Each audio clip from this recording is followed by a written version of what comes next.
विद्यार्थी मित्रों, lecture number 31 unit number 12 aldehyde ketone અને કાર્બોક્સિલિક એસિડના લગભગ અંત તરફ હવે આપણે આગળ વધી રહ્યા છીએ।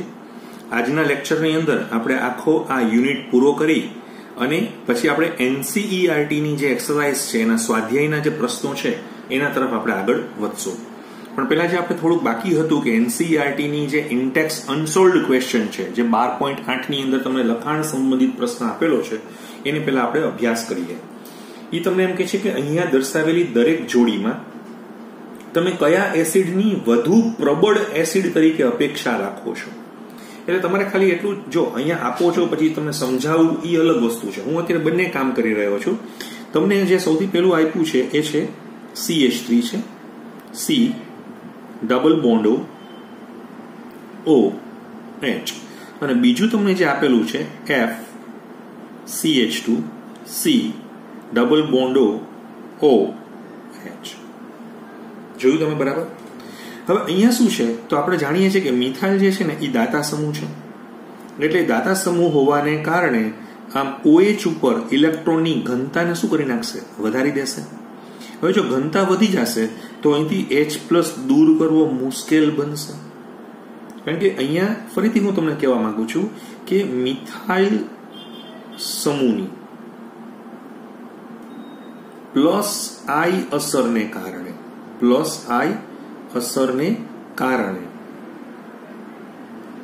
બરાબર છે OH ઉપર ઇલેક્ટ્રોનની ઘનતા વધવાથી H+ દૂર કરવો મુશ્કેલ પડશે।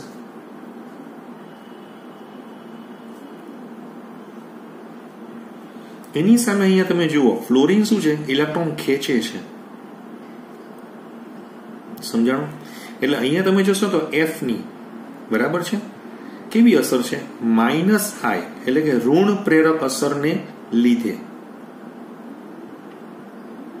શું થશે? OH ઉપર ઇલેક્ટ્રોનની ઘનતા શું થઈ જશે? તો કે ઇલેક્ટ્રોનની ઘનતા ઘટવાથી બરાબર છે H+ દૂર કરવો સહેલો છે।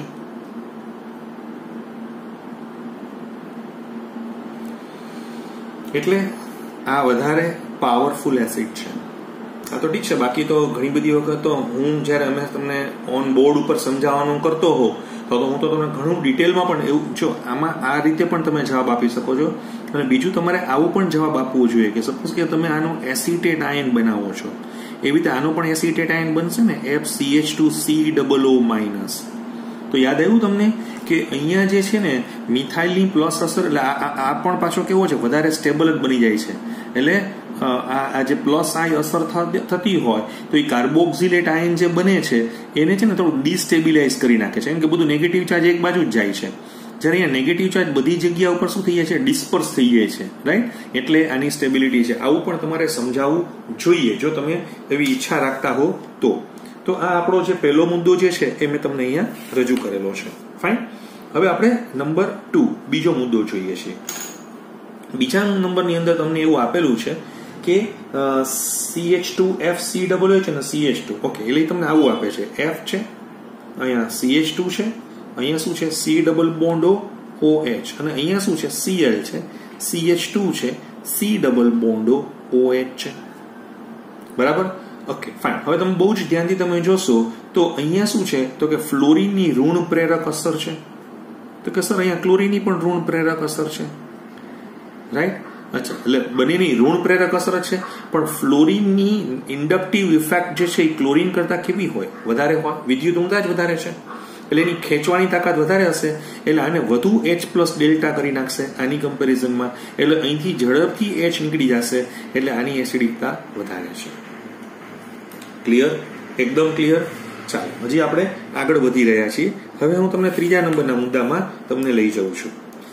ત્રીજા નંબરનો મુદ્દો તમને એવો આપેલો છે અને એ છે તમને 4-ફ્લોરોબ્યુટેનોઇક એસિડ આપ્યા છે। જુઓ તમે બરાબર ચેક કરજો, આનું સ્ટ્રક્ચર પહેલા જોઈ લઉં છું। આ CH2 છે, આ CH2 છે, આ CH2 છે, અહીંયા C ડબલ બોન્ડ O છે, આ O છે, આ H છે. અહીંયા પણ તમે જોશો તો F છે, આ CH છે, આ CH3 છે, અહીંયા CH2 છે, અહીંયા C ડબલ બોન્ડ OH છે. હવે અહીંયા ફ્લોરિનનો જે પાવર ખેંચવાનો તમે જુઓ આ જગ્યા ઉપર અહીંયા ખેંચાઈ રહ્યું છે, જુઓ બરાબર છે. હવે અહીંયા O બાજુથી પણ ખેંચાશે ને અહીંયાથી પણ ખેંચાશે. એમ અહીંયા ફ્લોરિન શું છે તો કે અહીંયા પણ ફ્લોરિન તો ખેંચે જ છે, બરાબર છે. અહીંયા પણ CH2 છે, પણ અહીંયા આપણે વાત થઈ છે કે કોઈ પણ જે પ્રેરક અસર હોય ને, પ્રેરક અસર રાઈટ, ઈ અંતર વધતા શું થાય, ઘટે છે. પ્રેરક અસર હંમેશા અંતર વધે તો ઘટી જાય. તો હવે અહીંયા ઇન્ડક્ટિવ ઇફેક્ટ અહીંયા શું થાય છે કે એ ડિક્રીઝ થઈ જશે, ઘટી જશે, કારણ કે અહીંયા 4 ઉપર છે, એટલે આ 4 ઉપર ફ્લોરો છે અને અહીંયા ક્યાં છે તો કે 3 ઉપર ફ્લોરો છે.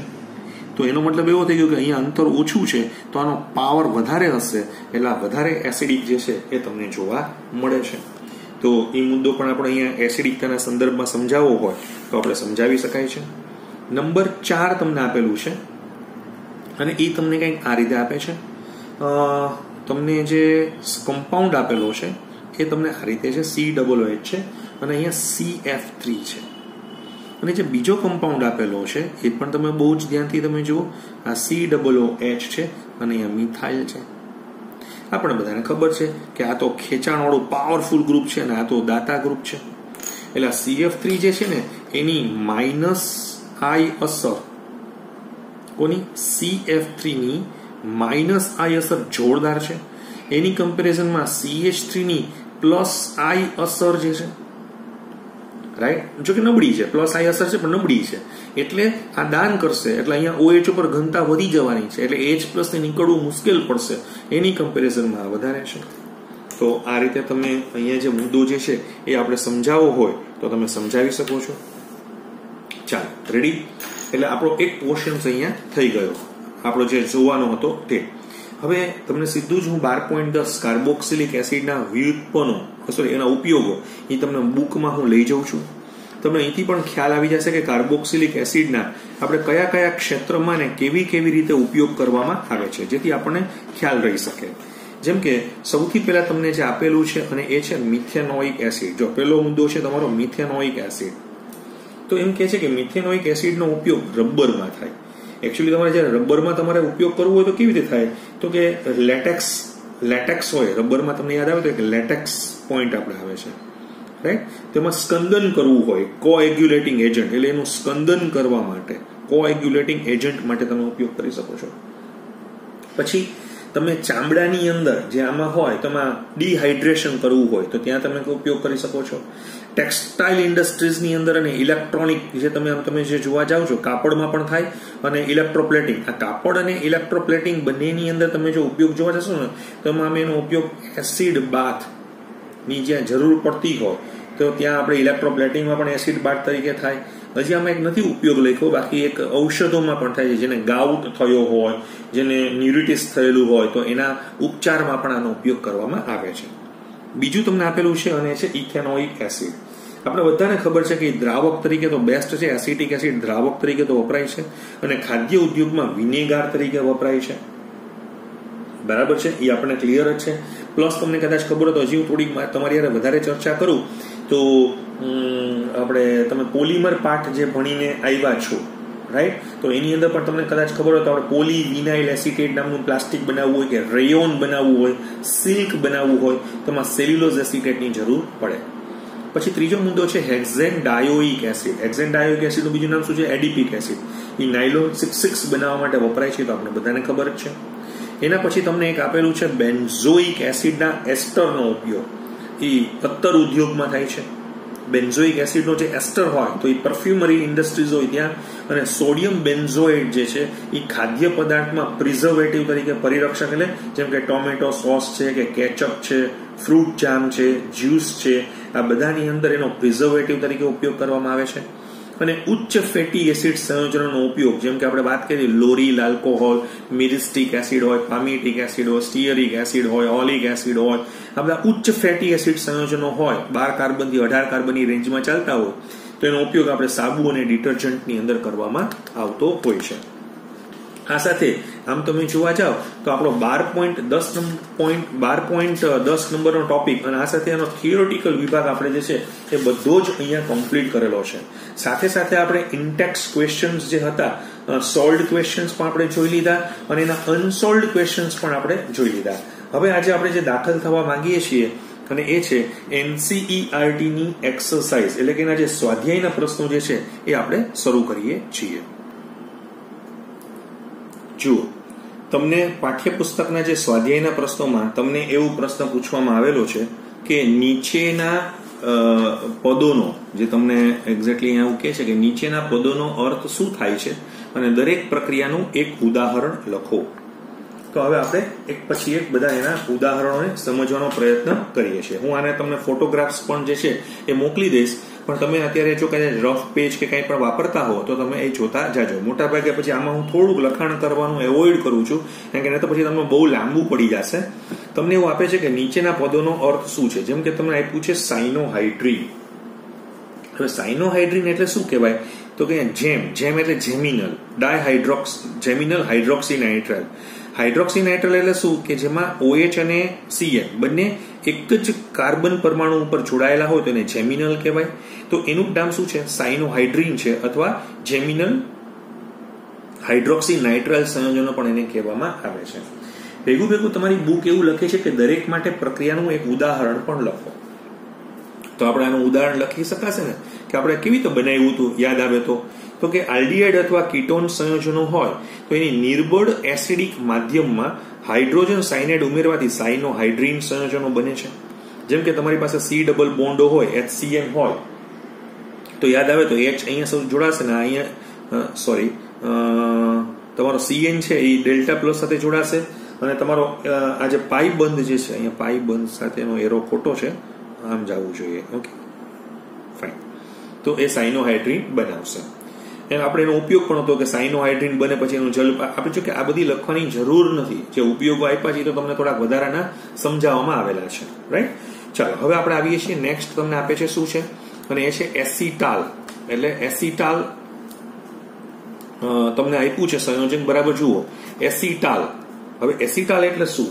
તો કે એસિટાલ એટલે જેમિનલ ડાયઆલ્કોક્સી આલ્કેન. જેમિનલ એટલે એક જ કાર્બન ઉપર 2 આલ્કોક્સી ગ્રુપ જોડાયેલા હોય, રાઈટ? તો ફરીથી જે સંયોજનોમાં છેડાના કાર્બનની સાથે, પાછો છેડાનો જે કાર્બન છે એમાં 2 આલ્કોક્સી સમૂહ હાજર હોય તો એને એસિટાલ અથવા જેમિનલ ડાયઆલ્કોક્સી આલ્કોહોલ સંયોજન કહે છે. તમારે એનું જે એક્ઝામ્પલ્સ આપવું હોય તો અહીંયા તમે આવી રીતે આપી શકો છો. જુઓ, અહીંયા આપ્યું છે કે તમારી પાસે એસિટાલ્ડીહાઇડ છે.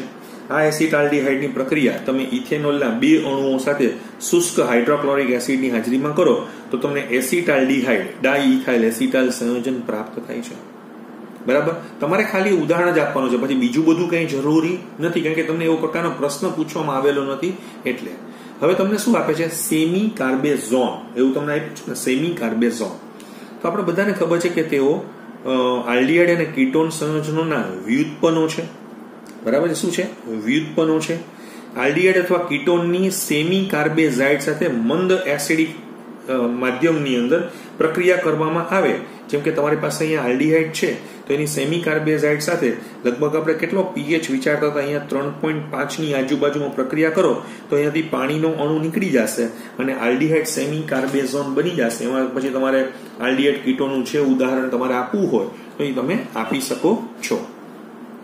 એના પછી તમને આપેલું છે અને એ છે આલ્ડોલ. હવે પ્રશ્ન એવો છે કે આલ્ડોલ એટલે શું? તો બધાને ખબર છે કે આલ્ડોલ એટલે આપણે બહુ જ 2 લેક્ચર આપણે આલ્ડોલ કન્ડેન્સેશનમાં આપેલા હતા. બીટા હાઇડ્રોક્સી આલ્ડીહાઇડ અથવા બીટા હાઇડ્રોક્સી કીટોન હોય તો એને આલ્ડોલ કહેવામાં આવે છે. પેલા આલ્ડોલ પદની વાત પેલા પૂરી કરી નાખો, બરાબર છે? બીજું આપણે એ પણ ખબર છે કે ઓછામાં ઓછો 1 આલ્ફા હાઇડ્રોજન હોય એવા આલ્ડીહાઇડ અને કીટોનની મંદ બેઝ પ્રક્રિયકની હાજરીમાં જો આપણે પ્રક્રિયા કરવામાં આવે અથવા 2 સમાન અણુઓ હોય કે 2 અલગ અલગ હોય તો એ આલ્ડોલ સંયોજનો પ્રાપ્ત થતા હોય છે. એ બધાનો આપણને ખ્યાલ છે જ. અને એના અનુસંધાને તમને યાદ આવે તો આપણા પ્રક્રિયા જે છે એ રજૂ કરતા હતા કે મારી પાસે ઇથેનોલ છે તો કેવી રીતે 3 હાઇડ્રોક્સી બ્યુટેનોલ બને છે, એવી તમારી પાસે એસિટોન છે તો કેવી રીતે બને છે. એના પછી તમને આપવામાં આવેલું છે અને એ છે હેમી એસિટાલ. શું આપેલું છે તમે બરાબર ચેક કરજો તો. Hemi acetal. હેમી એટલે શું? આપણે વાત કરી હતી ને, હેમી એટલે અડધો. હેમી એટલે શું? અડધો. તો તમારે હાફ જે છે એ કેવી રીતે બનાવી શકાય છે? તો પેલા તમે જુઓ, હેમી એસિટાલને આપણે સમજવું હશે તો આલ્ફા આલ્કોક્સી આલ્કોહોલને હેમી એસિટાલ કહેવાય. મધ્યવર્તી લખ્યું છે પણ આપણે ખાલી આલ્ફા આલ્કોક્સી. હવે આને તમારે બનાવવું હોય તો કેવી રીતે બનાવાય? તો કે તમારી પાસે ઇથેનાલ છે, ઇથેનાલ, એની તમે સપોઝ કે ઇથેનોલ સાથે પ્રક્રિયા કરાવી છે શુષ્ક હાઇડ્રોક્લોરિક એસિડ વાયુની હાજરીમાં, તો તમને શું બને છે અહીંયા? તો કે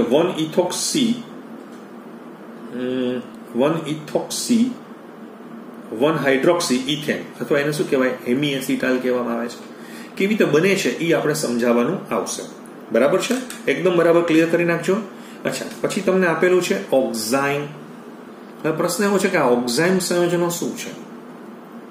તો કે તમારી પાસે આલ્ડીહાઇડ હોય અને એની હાઇડ્રોક્સિલ એમાઇન સાથે પ્રક્રિયા કરાવવામાં આવે, રાઈટ, એસિડિક માધ્યમની હાજરીમાં, તો આપણે શું બને? ઓક્ઝાઇમ સંયોજનો બને છે.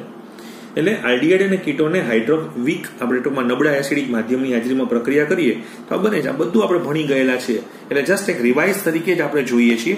આમાં આપણે બહુ સમય વ્યતીત નહીં કરીએ, પણ છતાં સ્વાધ્યાય છે એટલે તમારે તો ખાસ ધ્યાન રાખવું જ પડશે. કીટાલ તમને સંયોજન આપેલું છે.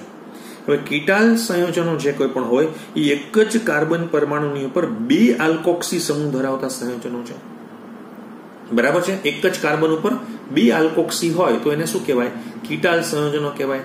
જ્યારે કીટોનની શુષ્ક હાઇડ્રોજન ક્લોરાઇડ સાથે ઇથિલિન ગ્લાયકોલમાં, તમને યાદ આવે તો આપણે અહીંયા શું સમજાવી શકાય? જુઓ, હું તમને આવું સમજાવવા માંગુ છું. અહીંયા તમે જુઓ કે મારી પાસે એસિટોન હતો, એની ઇથિલિન ગ્લાયકોલ સાથે પ્રક્રિયા કરી, શુષ્ક HCl અથવા PTS એટલે પેરાટોલિન સલ્ફોનિક એસિડ પણ તમે લઈ શકો છો. મંદ HCl માં પ્રક્રિયા કરો તો એસિટોન ઇથિલિન ગ્લાયકોલ કીટાલ નામનું સંયોજન પ્રાપ્ત થાય છે. કેમ કે તમને ઉદાહરણ પૂછ્યું છે તો આપણે ઉદાહરણ રજૂ કરવું જોઈએ. એના પછી તમને શું આપ્યું છે? ઇમાઇન.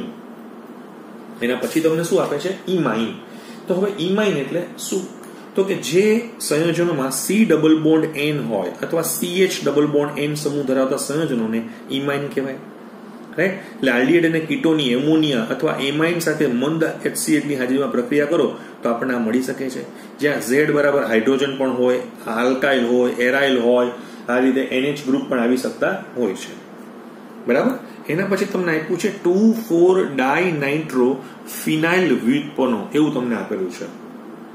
હવે તમને પહેલા તો કહી દઉં કે 2,4-ડાયનાઇટ્રો ફિનાઇલ હાઇડ્રેઝીન, બરાબર છે? 2,4-ડાય એટલે શું? 2,4-ડાયનાઇટ્રો ફિનાઇલ હાઇડ્રેઝોન. પણ એ કેવી રીતે બને? તો કે આલ્ડીહાઇડ અથવા કીટોની 2,4-ડાયનાઇટ્રો ફિનાઇલ હાઇડ્રેઝીન સાથે મંદ એસિડની હાજરીમાં જો તમે પ્રક્રિયા કરશો કે જ્યાં આપણે લગભગ pH કેટલો રાખતા હોય છે? 3.5, તો આપણને મળે છે. યાદ આવે છે આપણે બ્રેડીઝનો પ્રક્રિયા કીધો તો એના કલર્સ બધા આવતા હતા, નારંગી, પીળા પ્રકારના કલરો ઉપરથી આપણને એનો ખ્યાલ આવી શકે છે. એના પછી તમને એક આપેલું છે અને છે સ્કીફ બેઝ. તો સ્કીફ બેઝ એટલે શું એમ? તો કે તે ઇમાઇન અથવા તમારી પાસે જે ઇમાઇન હોય, બરાબર, સ્કીફ બેઝ ને બરાબર સમજો, અથવા એઝોમિથાઇન, રાઈટ? તો એને આપણે શું કહેવામાં આવે છે? સ્કીફ બેઝ, જેને RCH ડબલ બોન્ડ NR પણ કહેવાય છે. જેમાં તમારી પાસે પ્રાઇમરી એલિફેટિક એમાઇન અને પ્રાઇમરી એરોમેટિક એમાઇન સાથે આલ્ડીહાઇડ અને કીટાન સંયોજનની અલ્પ એસિડની હાજરીમાં સ્કીફ બેઝ સાથેની પ્રક્રિયાથી બની શકે છે. તો આ તમને એનાથી તમને ખ્યાલ આવી જાય કે આલ્ડીહાઇડ હોય, પ્રાઇમરી એમાઇન હોવું જોઈએ, પછી એલિફેટિક હોય કે એરોમેટિક હોય, અને તેમાં તમે H+ એટલે એના બહુ અલ્પ પ્રમાણમાં ટ્રેસીસ તમે લીધેલા હોય તો તમને જે કમ્પાઉન્ડ બને છે તો એ સ્કીફ બેઝ તરીકે ઓળખાય છે. તો આ જે બધી વાત તમારી સાથે આજે થોડીક કસોટીના સંદર્ભમાં કરેલી છે. આવતા લેક્ચરમાં જ્યારે આપણે મળશું ત્યારે હજી આની અંદર જ આગળ વધશું. પણ આમાં હું અત્યારે છે ને આમાં લખાણ નથી કરતો, સીધો જ બુકનો હું ઉપયોગ કરી રહ્યો છું, જેથી તમારો અને મારો બંનેનો સમય થોડોક બચી જાય છે. અને હું તમને એના ફોટોસ જો દર વખતે જેમ સ્કેન કોપી કરીને મોકલું છું એ રીતે હું મોકલી આપીશ, જેથી તમને સપોર્ટમાં મળી શકે. Thank you.